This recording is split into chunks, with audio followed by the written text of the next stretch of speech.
The snow is falling, and it's getting colder now. Soon that time of year. Welcome to the Deconstructionist podcast. I'm your host, John Williamson, and I'm here with a special Christmas bonus episode. This is a re-release, so for those of you who heard it a long time ago when it was first released back in 2017, then this will be a refresher for you, but I think a needed one. For those of you who have never heard this episode and or have never heard Dr. Alexander Shaia, then this will be a treat for you. Dr. Shaia is a dear friend of the podcast and has always been just an incredible guest. He always brings just such wisdom and beauty to the podcast, and this was a special one for us. He came on back in 2017. I think we released this one December 20th, so a few days before Christmas, and just an absolute favorite of ours. And so you'll hear Adam on here. This is a re-release from back in the day, and so enjoy that. But Dr. Shaia, if you're not familiar, his seminal work is a book called Heart and Mind, The Four Gospel Journey for Radical Transformation. You can check that out at his website, quadratos.com, QUADRATOS.com. You can also find it on Facebook as well. But it's a brilliant book. It really dives into the four Gospels, why there are four, and what each Gospel sort of represents. And then he's also a regular tour guide on the Camino, the pilgrimage trail in Spain, and has released a book on that as well that we've talked about on the podcast previously. So check it out. All that will be in the show notes. So again, Merry Christmas, Happy Holidays. We'll be back with part 2 of our most recent episode here in a couple days. So you get 2 episodes in 1 week. But Merry Christmas, Happy Holidays, whatever that looks like to you and yours. I know it's not always an easy holiday for everyone, and Christmas and family means very different things to very different people. And so my love goes out to you guys. Thank you so much as always, for listening to the podcast. You have no idea what it means to me to be able to continue to do this podcast year after year. And so thank you. And without further ado, I'm going to let Adam take it away. Here's Adam.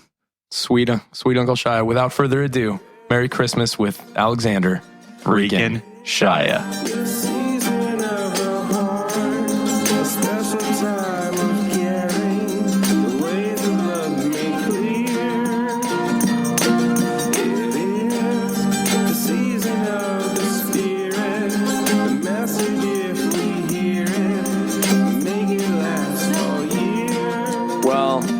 Alexander Shaia, it is a delight. It's like having family back on the podcast, because I really feel like that's what you've become to John and I. So thank you so much. Welcome back to the States. We're glad you're healthy. Welcome back, I think for the 4th time? Yeah, the reigning champion. The reigning champion on Times on the Deconstructionist podcast. We just cannot wait for this conversation. Thanks for being with us again. Well, I mean, I feel like I'm home, and it's great to be with you guys. Thank you. Aww. And I feel, and coming home from the Camino, I totally feel deconstructed. So we are so jealous. there's a challenge here. I mean, we've got 2 challenges, and we need to say it right up front. This is an adults only podcast, or this is not a family friendly podcast, whichever way we want to say that. Ooh, not your father's Christmas podcast. and secondly, coming home from the Camino, I don't have a thought in my head. And this is actually the very first thing that I've done since getting back. And so let's see what happens. Well, we're honored, and I'm sure you'll be just fine. We can't wait to see what we are about to dig into now. But just so all of our listeners know, Alexander was definitely being serious. We are going to get into some explicit more content, and make sure children are not within earshot. Yes. Yeah. So this is the reason that you're back. Well, honestly, you could come on for any reason. Obviously, we have an open door policy with certain guests, and Alexander's definitely one of those. But we specifically wanted to pick your brain about the topic of Christmas. Now, this episode will be released the week leading into Christmas. Yes, this is our Christmas present for our listeners, and so. Jingle bells, John. I thought we were going to do a little jingle bells. Oh, that's the magic of editing. I'm going to put that in. I'm going to put that in later. Good. Thank goodness. So it's like I'm restraining myself right now. We'll wait to the very end to say a certain greeting. Perfect. Okay. So let's start off with, like, Christmas, like a lot of other Christian traditions, is something that's evolved and developed over time, and obviously historically it seems to be something of an amalgamation of an attempt by the early Christian church to convert, to convert over pagans, reverence for Saint Nicholas, and absorption of some Nordic traditions. So I don't know if that's a good place to start, but maybe we could start with how would the early Christians have viewed Christmas, and how did that celebration start? Oh, wow. We're just doing one podcast. Okay. For now. Right. You never know. Yeah. The interior files are going just nuts right now. So I love it. I'm going to dive into this, but I really want to depend on you to sort of lead me through if I start going down stray paths.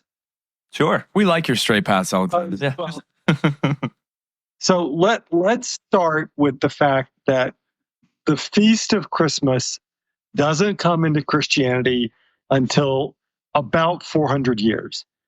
Now, I'm going to ask the indulgence and the patience of people who know a lot of information, because I want to speak in some generalities. I'm not going to be trying to nail the exact date that Christmas came into Christianity, but let's say roughly the year 400. Okay. So already that says that Christianity has moved forward in rapid expansion for 300 years without Christmas, without the Feast of Christmas. We know that spiritually, the core feast is what we talked about on our last podcast. Resurrection is Sunday and Easter. That's the ground zero feast of Christianity. However, right behind that comes Christmas. And it has everything to do with pagans in the most beautiful way possible. And I love the word pagan. It simply means earth. And Christmas is an earth feast. And one of the things that theologians today are talking about is that in Christianity, we talk about God incarnating twice. God incarnates because God puts God's self in the cosmos. That's the first incarnation. The second incarnation is Jesus the Christ. And those two incarnations, because they're both incarnations of God, must essentially agree with each other. They are both coming from the same place. So the Feast of Christmas is coming out of the first incarnation, the earth, and it's telling us the story of the second incarnation, Jesus the Christ. And those two incarnations are absolutely intertwined. And the core experience of the two is the darkness of winter. Because, and I'm actually going to just sort of give away the theme song here, Christmas is about a spiritual practice. And the spiritual practice is something that each one of us is called to do at a moment in the calendar year as a way to get us up to speed for that same moment that's going to happen in our interior lives that might be July or April or maybe December. And that outer moment of darkness is teaching us the spiritual practices for our inner moments of darkness. And the great truth of Christianity, and it's matched by most world religions, is if you want to find fresh radiance, you go to the deepest dark in yourself. Just as in the first incarnation, the fresh radiance on earth is born at the time of the deepest dark. And for those of us in the northern hemisphere, that's the winter solstice of December. For those of us in the southern hemisphere, that's the winter solstice of June. So Christmas is a teaching and an aid, an enlivening support for the most critical of all spiritual practices, which is to know that it's only by our courage and grace to go into the deepest darkness, which is where the fresh radiance is born. So there we have it. We don't know what day on the calendar Jesus was born. And almost nothing in the Christian calendar is based in history. It's based in spiritual practice, which is far more efficient and effective and grace-filled than history. Now, talk a little bit about that, Alexander, because we live in a period of time where, we're still haunted by modernity and enlightenment and reason and doctrine. And it wasn't so necessarily when all of this was getting started. So when you talk about the Christian calendar being rooted more in spiritual practices rather than history, I think maybe some ears are going to perk up and some people are going to find that really interesting. Will you talk just a little bit more about why that is and what the difference between then and now is? Let's go back we've got the two incarnations. We've got God putting God's self in the cosmos, or actually that the cosmos is born of God's self, and we have Jesus the Christ. The cosmos, for us in the Northern Hemisphere, gives us an embodied incarnational experience of new radiance in the darkness when? The winter solstice and the days surrounding the winter solstice in December. The two incarnations must agree with each other, and they amplify and magnify each other so that the birth of Jesus the Christ is not a theological concept, but it's an embodied physical experience. And we can go back and we can thank the Celts in large measure for much of the Christian tradition around Christmas.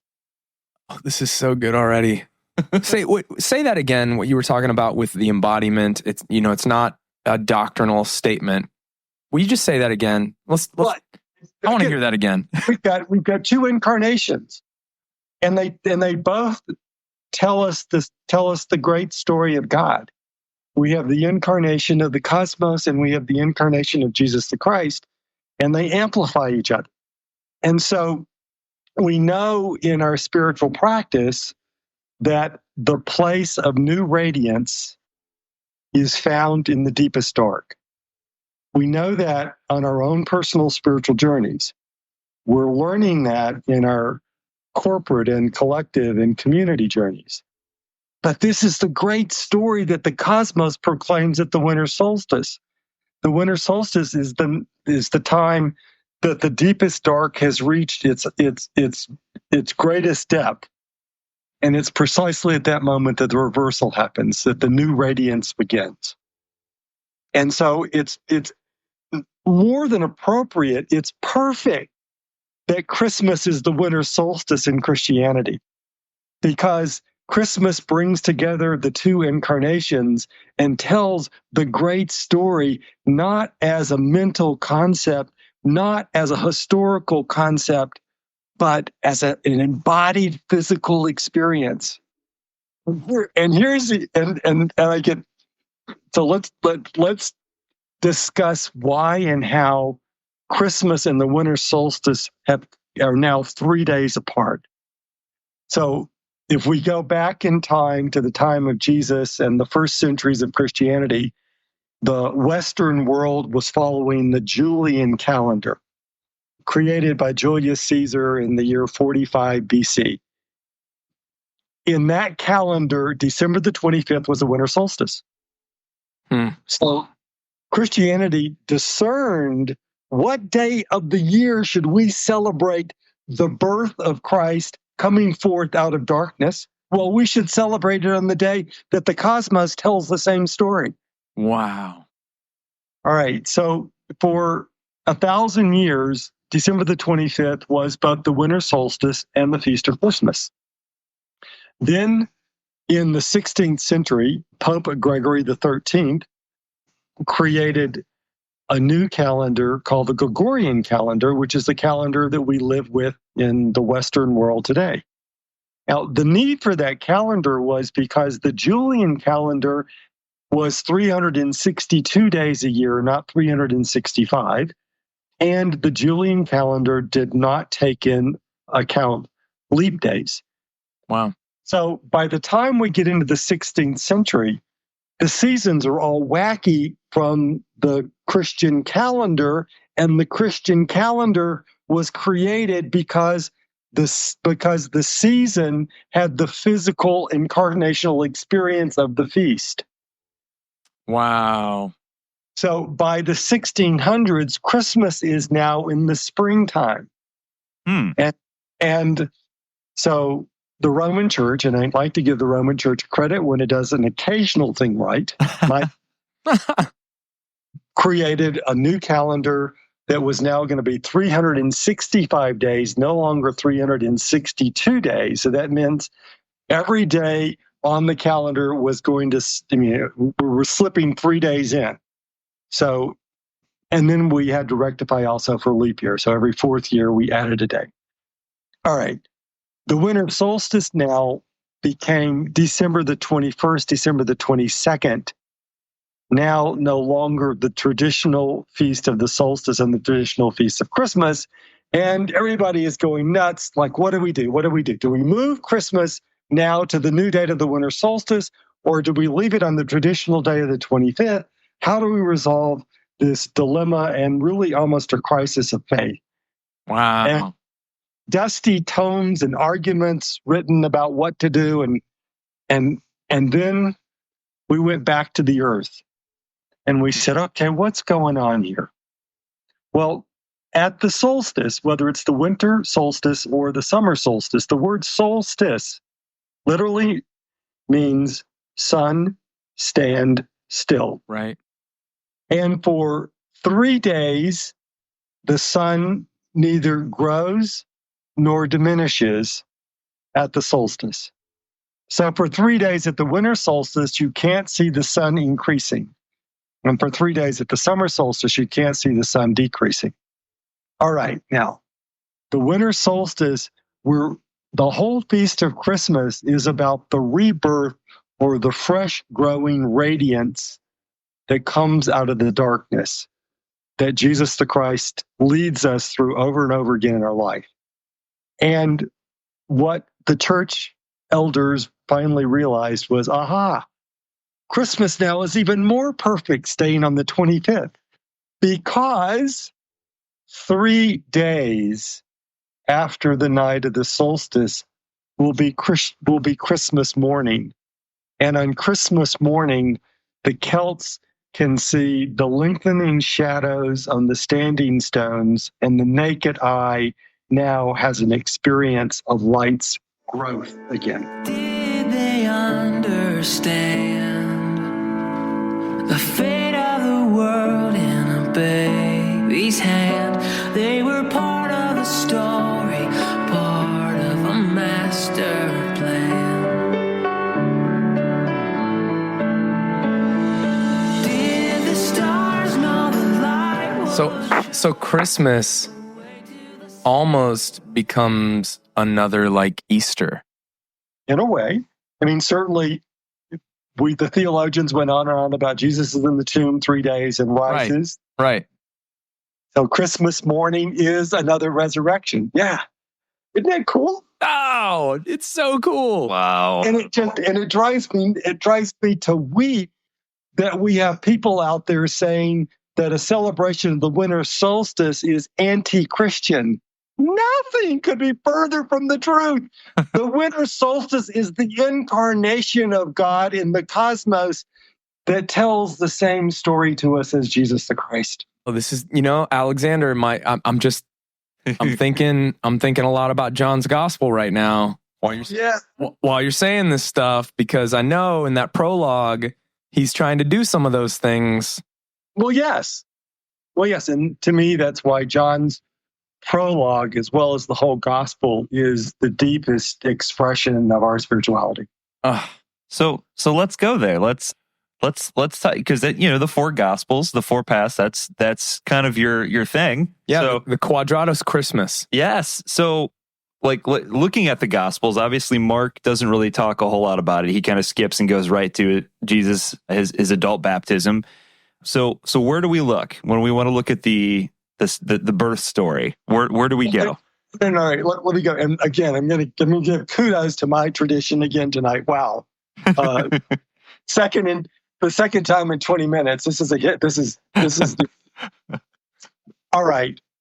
The early Christians told the story of Christmas starting at sundown on the 24th through mid-morning of the 25th. And they used 4 gospel narratives to tell the story as it matched and amplified what's going on in the earth and the sky at that hour. Mm. So the first gospel of Christmas, remember again that the church, the ancient church, and some churches today have restored that the church day begins at sundown or just after sundown. Right. Again, reminding us of the spiritual truth that when you go into darkness, that's the beginning. When you go into darkness, is the beginning. Mm. Go into darkness is the beginning. So at sunset or just after on the 24th, the early Christians would read the genealogy from the text of Matthew. Oh my gosh. There are a number of reasons. If this is not the Family Hour podcast. I love it. Matthew's genealogy has got all this gutsy stuff to it about people who found themselves in a time of great darkness. Like Tamar, who's mentioned in the genealogy, Tamar, who's Judah's daughter-in-law, Oh, yeah. and her husband has been killed, and she pleads with Judah to marry his third son to her so he can stay in the line. And Judah says yes, but he doesn't bring his third son to her. And so Tamar takes matters before God and sort of into her own hands, so to speak. And she dresses as a Vestal virgin and she stands outside the temple. This is 4,000 years ago, folks. But she stands outside the temple praying that Judah on his way to the temple will choose to lie with her, which, have sex with her, which is a form of prayer in those days. And she's disguised, and Judah does choose her, but doesn't recognize her. But before the deed is done, she asks for Judah's ring. And Judah gives the ring to her. The deed is done. And 3 months later, the text says, Tamar begins to show. And she knows what's coming now. Judah pronounces upon her the death sentence because it is his right 4,000 years ago. He owns a woman's body. He owns the woman's body of any women in his family. And she has brought displeasure and dishonor on the family name because she's gotten pregnant without his permission. And so Tamar only asks to meet with Judah before she's killed. And Judah agrees, and Tamar produces the ring. And thereby she remains part of the line of Abraham. Man. So we've got all of these you think that the genealogy is the most boring verses of the entire Gospels, and what's embedded in that genealogy are headlines like grocery store tabloids. And each one is just ringing in the ears of the original hearers about a dark time that person couldn't see their way out of. Man. And God, because they remained basically faithful, God brought them through. So, this is the first gospel of Christmas, proclaimed just as the sun goes down on December the 24th, because it's proclaiming the truth that we must hold on to when the sun goes down in our lives, not in our outer lives so much, but in our inner lives. This is your story. The genealogy is your staff. God's incarnation is not for people who believe they are perfect. God's incarnation are for those who have been humble and broken and weeping. And experienced the darkness. Yeah. God. So then we move to the second gospel of Christmas. And the Roman Catholic Church still does this. The Roman Catholic Church still has this 4 texts of the 4 gospel texts of Christmas. The Presbyterian traditions, the Revised Common Lectionary, sadly, in my view, have reduced it down to 2. But okay, so we go now into the nighttime, the Roman Catholic rules about this are you must read the second gospel of Christmas once night has fully set in. And so usually this gospel is 7 to 9 o'clock in the evening. And this gospel is from Luke. And it's the gospel of the angel coming to the shepherds in the fields, proclaiming a birth in Bethlehem. Now, just we are in the dead of night. Mm. And this is not about just the cold dead of night of December. This is about the cold dead night in you. And I hear about this type of night a lot today. Mm. I hear people in despair about the world and about their lives and about the direction that we seem to be moving, the brokenness and the fracturing. And that's what this gospel, that's the situation, the soil that this gospel is intended to be proclaimed upon. But we do it in Christmas night, in the dead of night, to remind us of the truth of when it happens in our lives. And so the angel comes to the shepherd. And we have to remember, we have to set aside for a moment those beautiful stained glass windows and picture books of shepherds, all nice with lambs cuddled in their arms, sweet things, courageous, strong, integrity types. Not these shepherds. Not first century, not these shepherds, not this story. These shepherds are people who are ravenous. They have been reduced and shunned and shamed so that they must do the work that no one else will do, which is to be in the field with the sheep and to smell like the sheep, because they have done something so offensive to civil society that they must wear the aroma of the sheep like a bell around their neck. It's better than a bell around their neck, because people will know a block away. A shepherd is here. Run the other way, hide, protect yourself. Do not speak to this one. This one has been cut off from us because they have so offended our code of ethics. They're like the prodigal sons of the day. They are. And yet in Luke's text, this is where the angel comes. And what's beautiful is, let's not talk about that outer person. Let's talk about that inner person. Let's talk about right now in the deep dark, in the interior life, in our emotions and our thoughts, that part of us that's in utter despair, that part of us that has no hope, that part of us who is so afraid about today and tomorrow. This angel is coming to that aspect of us and proclaiming that precisely because we are in this place, the promise that new Radiance is born. And let us sing a magnificent Gloria. Now, we move to the third gospel of Christmas. Third gospel of Christmas is proclaimed at dawn of Christmas morning. And the gospel, Luke's gospel of the angel with the shepherd, the angel who announces and the host that sing to the shepherds. The text stops right at the proclamation.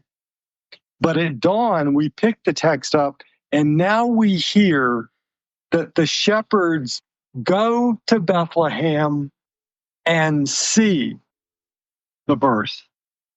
Just as we are on our way to church at dawn, we see that sunrise on third morning after the solstice. So now the third gospel of Christmas is no longer about walking with faith that the promise will be fulfilled. Now at third dawn, we see, we experience in our bodies. Faith is no longer a matter of mental exercise. Faith is now a known experience. It is. Birth is. Darkness has reached its zenith, and is now past. And now is the time of the new light. So then we move on. That's not the final gospel of Christmas. The final gospel of Christmas Day in this cycle is the prologue of John, which is to be proclaimed in the full light of Christmas morning. Man. And John's text is, remember the two incarnations. Remember that the power and the beauty of Jesus the Christ is the reality that Jesus the Christ magnifies in that same incarnation of the cosmos. That the two incarnations, we celebrate their fresh radiance on Christmas morning.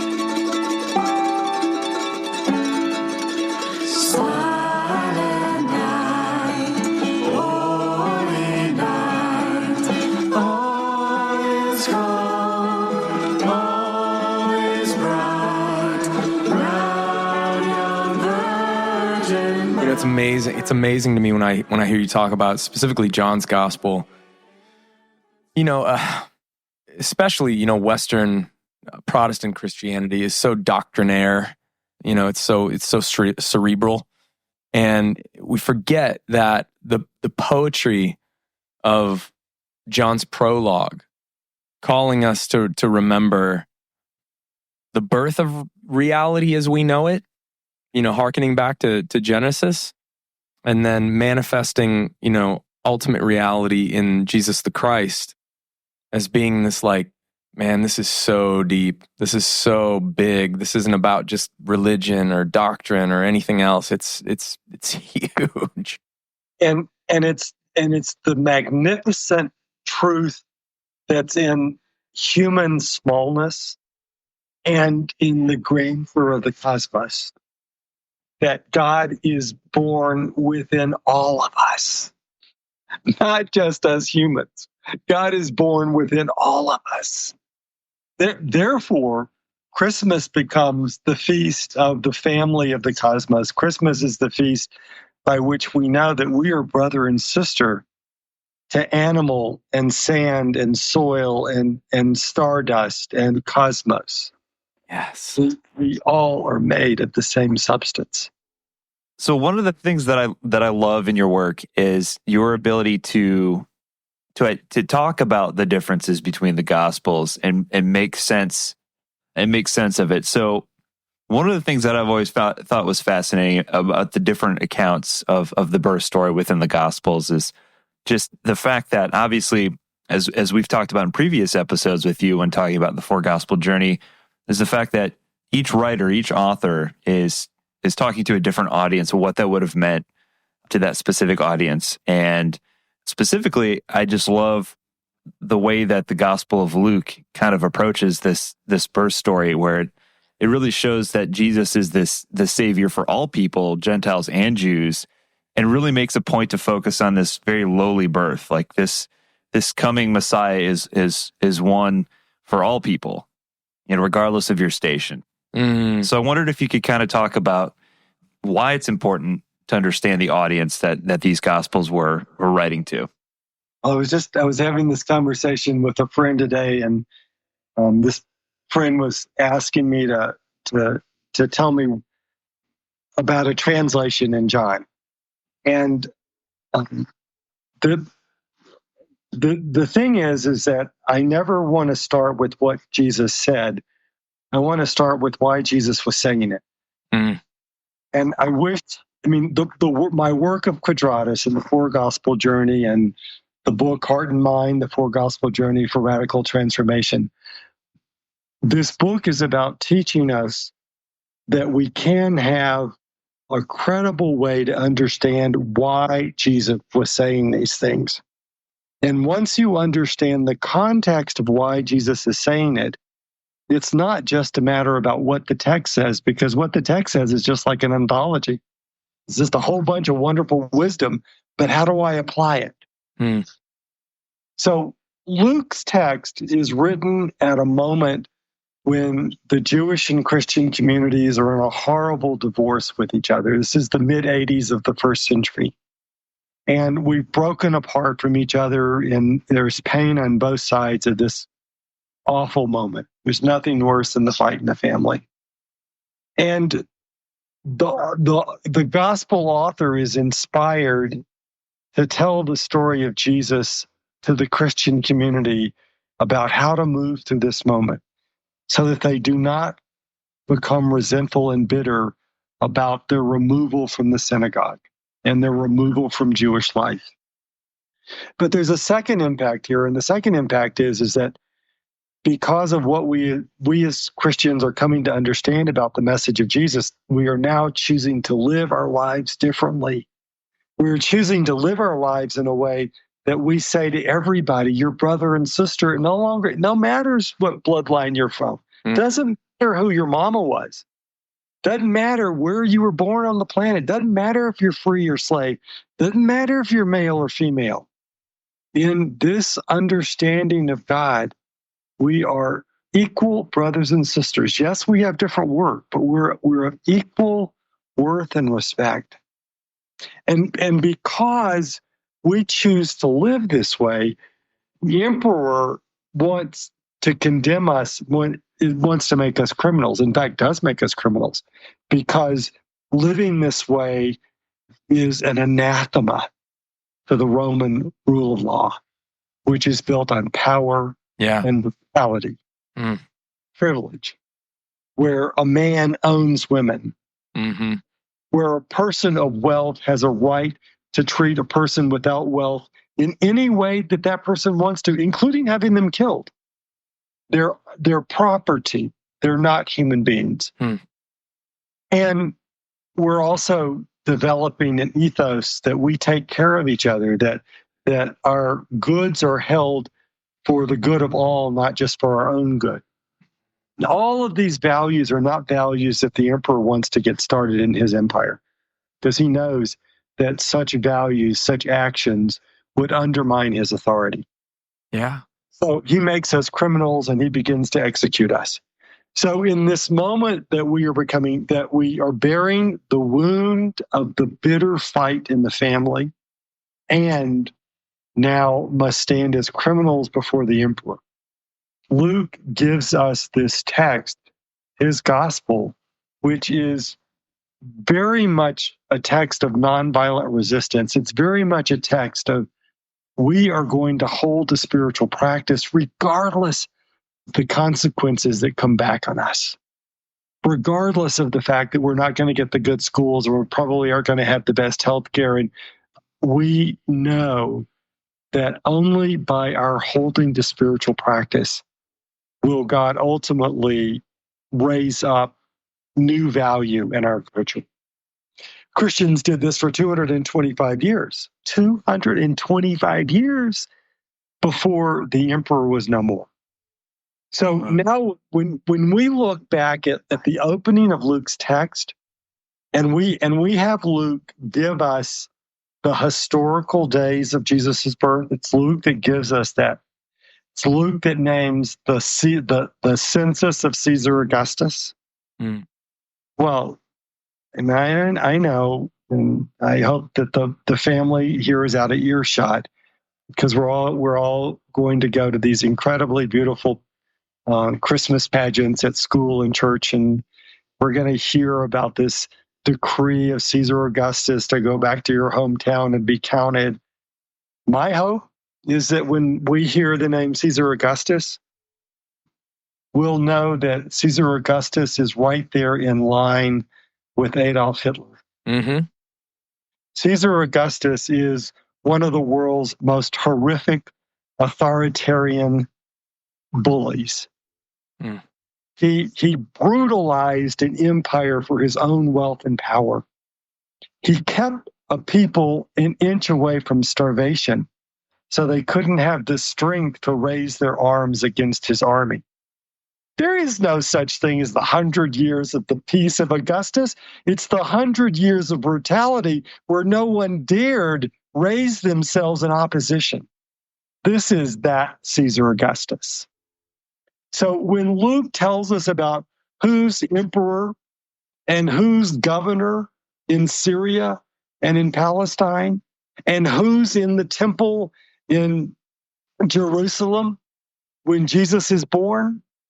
What Luke is saying is, look, those were the darkest days in humanity. The government was against you, and your temple will become the stooge of the government and were only looking out for themselves. The people felt they were powerless and had nowhere to turn. Nobody was listening to them. No one could turn this around. And this gospel is written to talk about the spiritual truth, not the historical truth. It happened in history, but that's not its glory. The glory is it's happening right now. It happens in every moment of time, that at the deepest dark, new radiance is born.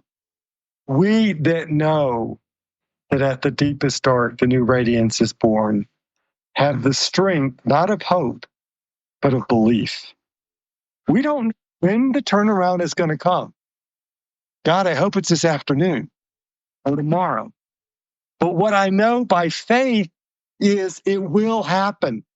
It is the truth of our God, and it is part of the incarnation of our cosmos. And it's the reality of Jesus the Christ.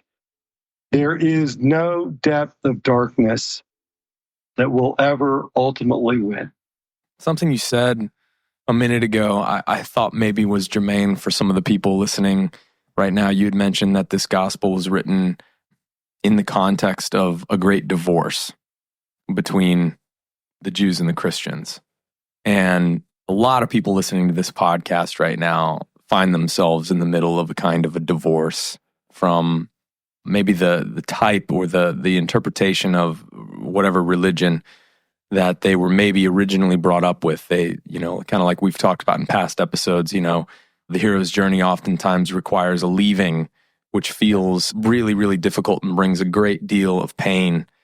And I just feel like so much of what you're saying can speak to that as well. Absolutely. And it's why it's the power and the beauty of that genealogy at sundown on Christmas, at that moment that we leave the 24th and we move into the 25th. And we hear about Tamar, who had to do something that many were going to consider highly unethical. And we hear about David, the king, who became an accomplice to murder for lust. And we hear about Rahab, who owns the house of ill repute in the city of Jericho. And yet she hides the Jewish spies in the city, and she shows them the ways to get through the walls at night after the gates have come down. And therefore, for that glorious act, she's part of salvation history. Mm-hmm. And we also hear about Ruth, who, for the love of a fellow sister who's no longer Jewish. So we have all of these great stories of people who find themselves in situations that others would go, point their finger, wag their tongues, and say, certainly that behavior is not of God. And yet God acts in the midst of each one of these untoward situations. That's quote unquote salvation history. Mm-hmm. And just like it happened in their lives, it will happen in our life. It will happen in our heart. I think so. I think for myself, and I don't know about you, John, but I know even in my family, like there's especially in the political season we find ourselves in, and the spiritual season we find ourselves in, there's a lot of judgment just flying around. And a lot of people, creating new enemies for themselves or feeling estranged, this time of year because of maybe their lifestyle or their, political leaning or their spiritual doubting or faith or lack of faith or whatever. And I feel like everything you're saying right now is speaking into those situations? Well, I'm speaking to my own life and my own experiences, and we've talked about this at other times, but I had to step out from my family. And there was nothing in my Lebanese lineage of generations upon generations that ever said a Lebanese son could step out. But I had to. For the God in me and the voice in me of wisdom, I had to. Mm. And it's still pain. I mean, I know I had to. I know that I did the best that I could. I know that I fulfilled, I think, what Spirit was asking of me. None of that takes away the pain. I was with my family recently, and for me, as much as I love them, and I know they love me, but that pain still sits there. They really can't grasp who I am and what I've done. It's difficult. It is. And yet I also know that I could not be doing this work. It was like each of us have to go to that place of the deepest dark, and there we'll find the fresh radiance. There we'll find the new grace of Jesus the Christ, whatever language you want to use. And the way that we get to the deepest dark is going to feel lonely and painful, and it's going to be filled with a sense of betrayals and abandonment. So one of the things I find so remarkable about the work that you do is that you always bring us new insights and new eyes with which to see, material that we've read over and over and over again. And again, you're doing the same thing with the birth story and the celebration of Christmas. So, and what you just said, I literally wrote this quote down. I'd heard you say this in another interview with Rob a couple of years back. The only place radiance can be born is within the depths of darkness. And for a society of people who I think it's safe to say we do everything in our power to avoid darkness and to avoid pain and to avoid suffering, even though there can be beauty and light found within that. I don't know. How do we encourage people to embrace that and to seek the rebirth that comes as a result? How much time do we have? I love you, Alexander. Well, I wish I had a pat answer, and here are some touchstones. First, obviously, is prayer and meditation, and the way that prayer and meditation is an infilling for you. But secondly, go find those stories, go find those movies that touch you about the courage to make that journey. Now, what are the movies that have really touched you? Those people who have gone through those really difficult times and they've seen the turnaround. We know it in other people's lives, and I'm willing to bet that every one of us has got a place in our own life that we know it too, although we probably have discounted it in some way. But prayer, meditation, the stories of others, and then at least one rock solid good friend who you almost literally trust with your life and will help you not wallow in despair. They'll walk with you, but they won't let you wallow. Every one of us has a journey to make. And I just came back from leading 8 pilgrims, 55 days on the Camino, and I'm teaching myself about being a guide on the Camino. And it's like I so want to be able to help people transform without going through the pain. Yeah.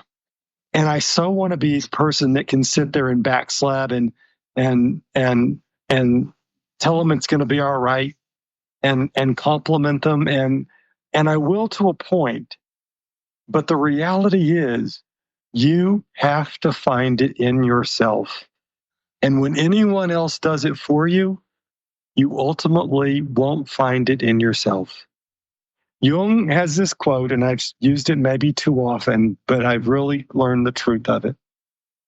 It's only when your ego feels totally abandoned that the deep healing powers are activated. Oof. I think I heard Joel Osteen say that once.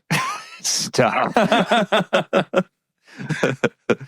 You know what I love about that, Alexander, is it rings so true because no part of me wants to hear that.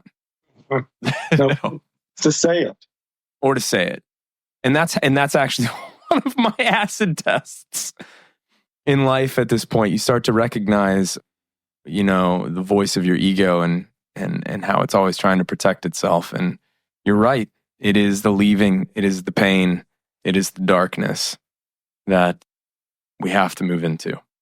And I love how you lay out the Gospels in a way that helps us do that. Thank you so much for your work, friend. Hey, I'm trying to take that in, guys. And I so appreciate the two of you.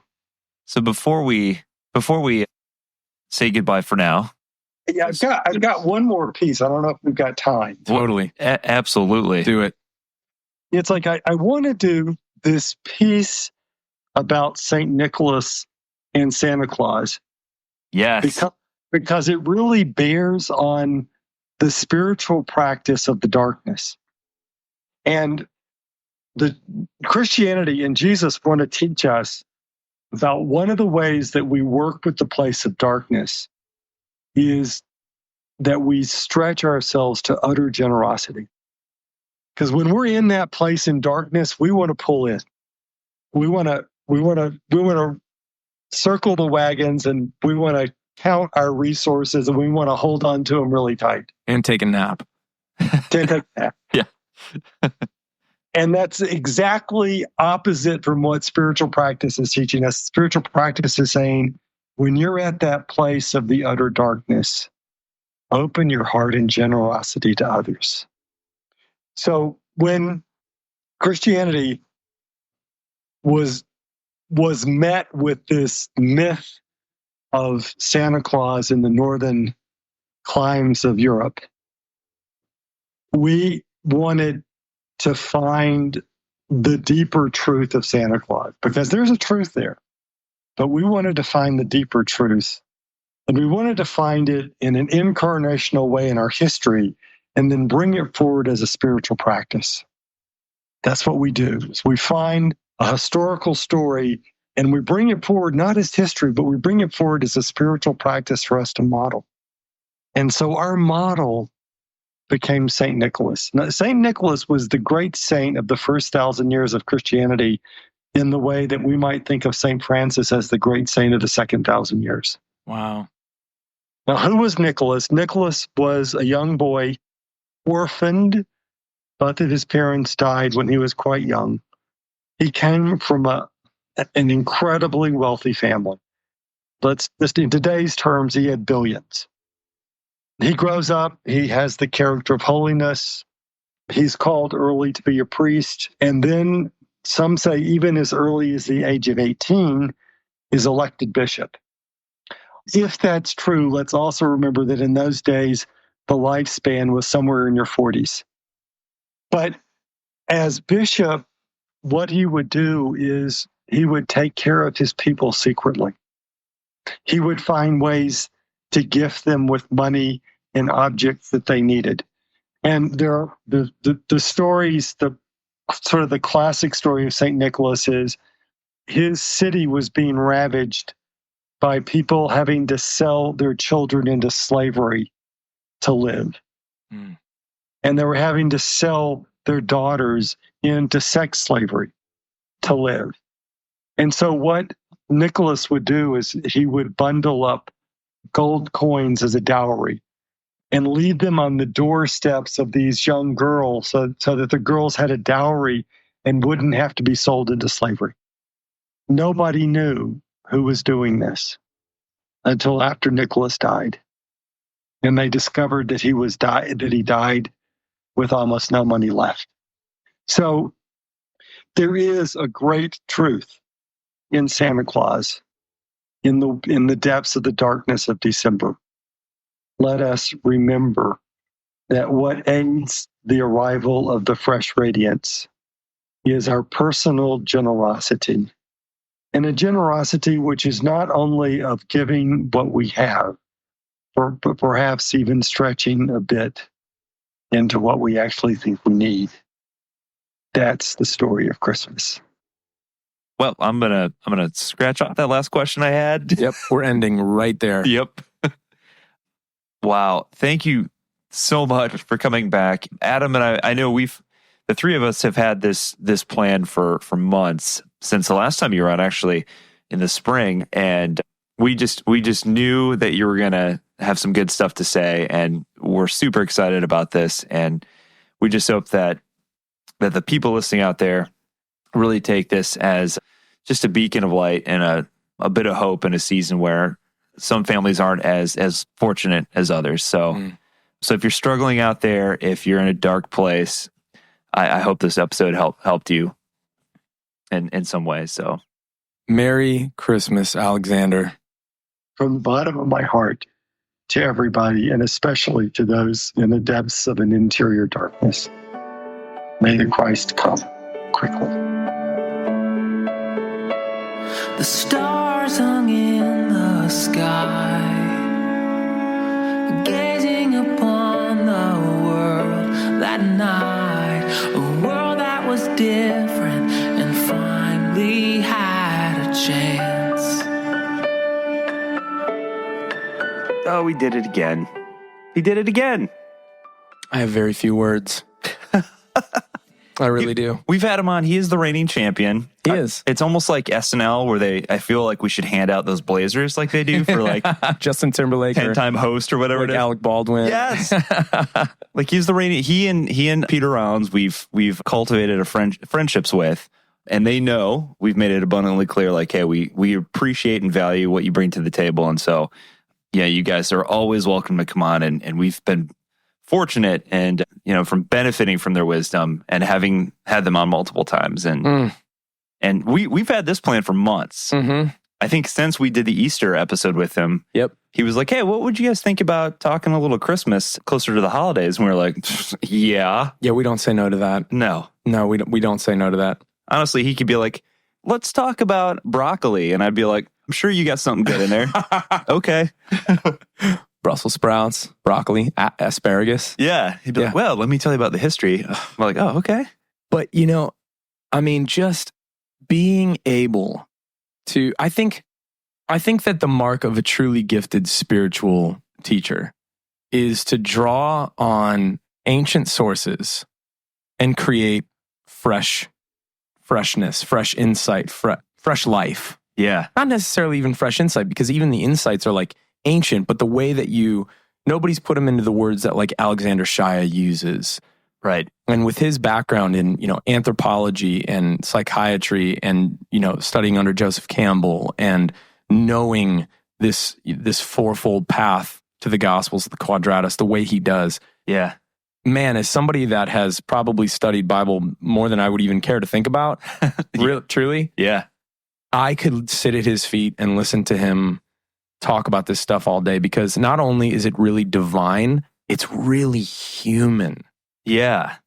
And for the history nerd in me, I always appreciate having him on, because he does. Like, he has this understanding and appreciation of who the original audiences would have been and what these messages would have meant to them and why they were written differently from one another. So like why the Gospel of Luke has a different focus, than the Gospel of like Matthew, but why that's important.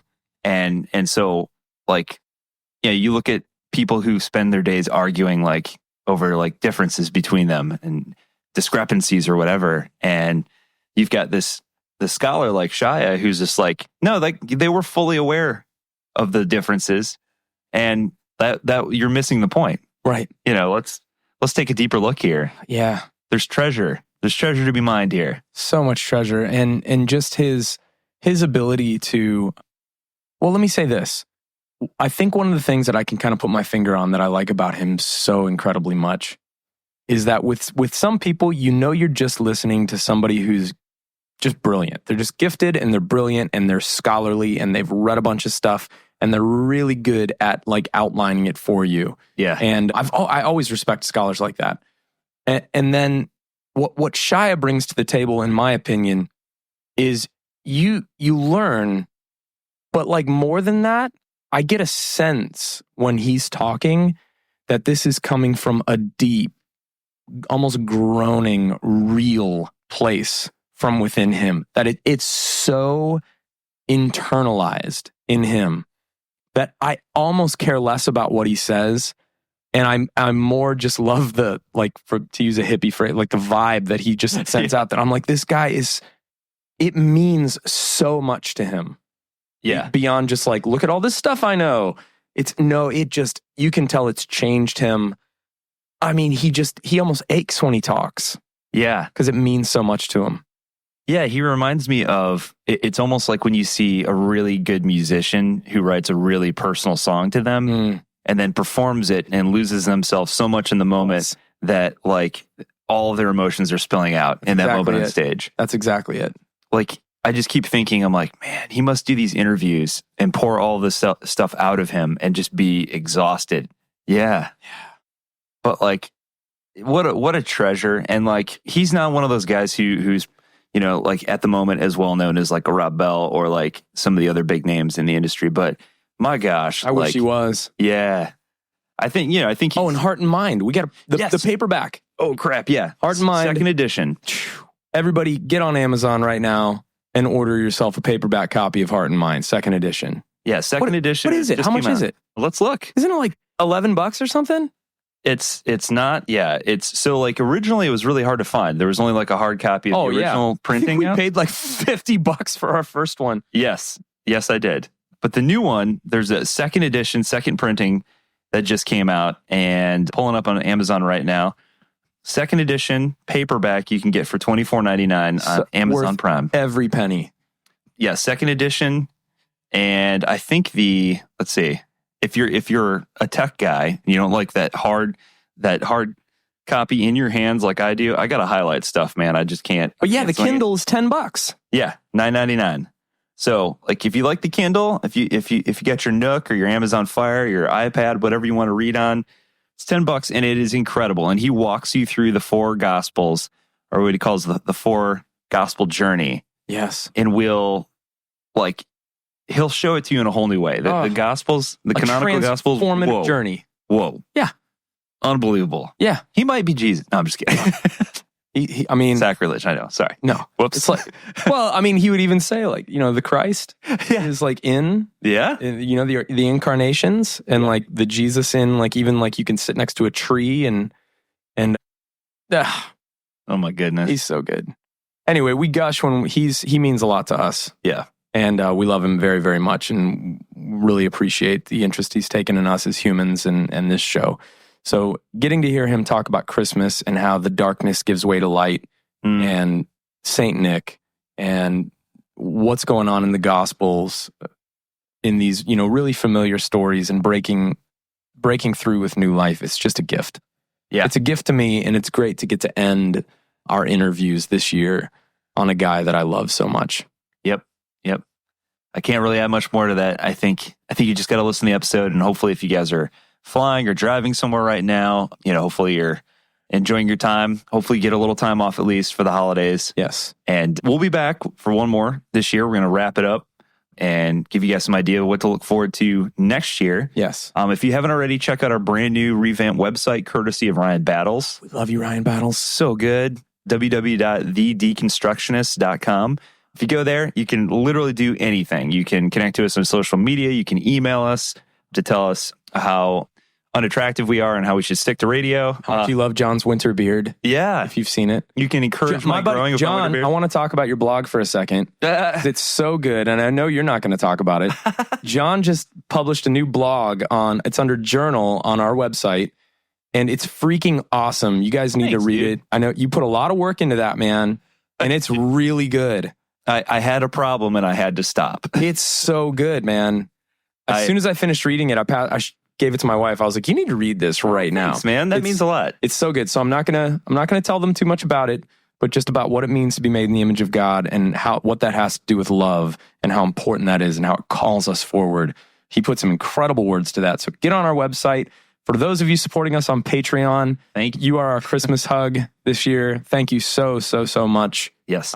We take that very seriously. We love doing this with you guys, and we're going to make that money work for you. Yes. Big things coming next year. I think it's important to kind of say, like, we don't we don't pay ourselves out of that. No. Like none of that like goes to our pockets at all. I think that's worth saying. I think some people think that's like, Yeah. we're bankroll. Like, hey, I'm going to quit my job and be the Deconstructionists. It's funny because like I take a look at our bank like often because I'm usually the one that's ordering like supplies and stuff. And I'm like, oh man, we should have like a decent balance in there. And then I realized that I had like, it all goes back into the podcast. It all goes back into the podcast. So like reordering t-shirts that you guys seem to be enjoying and reordering buttons and stickers and shipping books out to people who have signed up for that and paying for our domain name and all that stuff. It's such a joy and we could not be more humbled and appreciative of every single person out there. Whether you're donating or not, whether you're just sending us happy vibes over email, that means the world to us. Or on social media, just reaching out and saying, hey, like, we appreciate what you're doing. Sharing it with your friends. Yes, that's so huge. Word of mouth is massive for us. We've never advertised. We've never spent a dime in advertising. And so, like, this whole podcast has grown by word of mouth. That's it. Completely grassroots, and we're super proud of that. So thank you guys for anyone who's ever told a friend about it. All the iTunes reviews, we take them all very, very seriously. The positive ones we use as affirmation because we're both very insecure and we need the hugs. Yeah. And the negative ones, we cry and then we use it as constructive criticism. True. There's some truth to that. Yeah. Oh gosh, that really hurt. I think you might be right.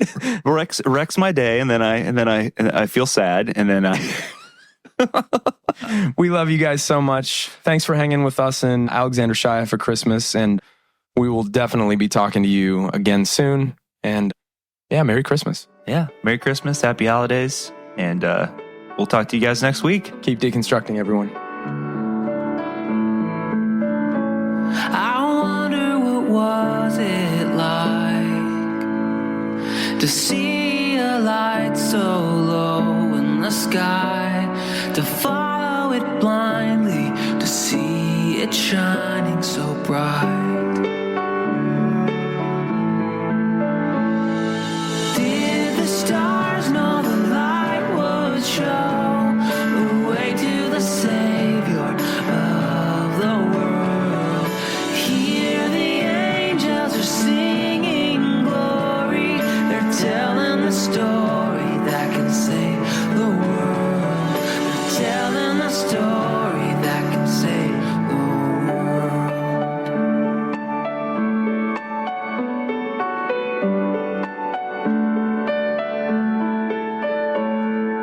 Did they understand the fate of the world in a baby's hand? They were part of the story, part of a master plan. Did the stars know the light would show the way to the Savior of the world? Hear the angels are singing glory. They're telling the story that can save the world. They're telling the story that can save the world.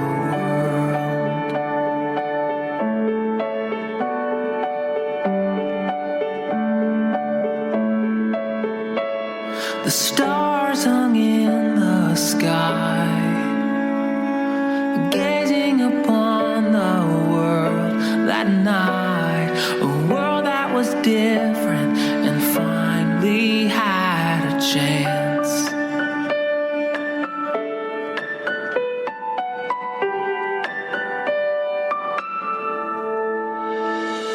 Did the stars know the light would show the way to the Savior of the world? Hear the angels are singing glory. They're telling the story that can save the world. They're telling the story that can save the world. They're telling the story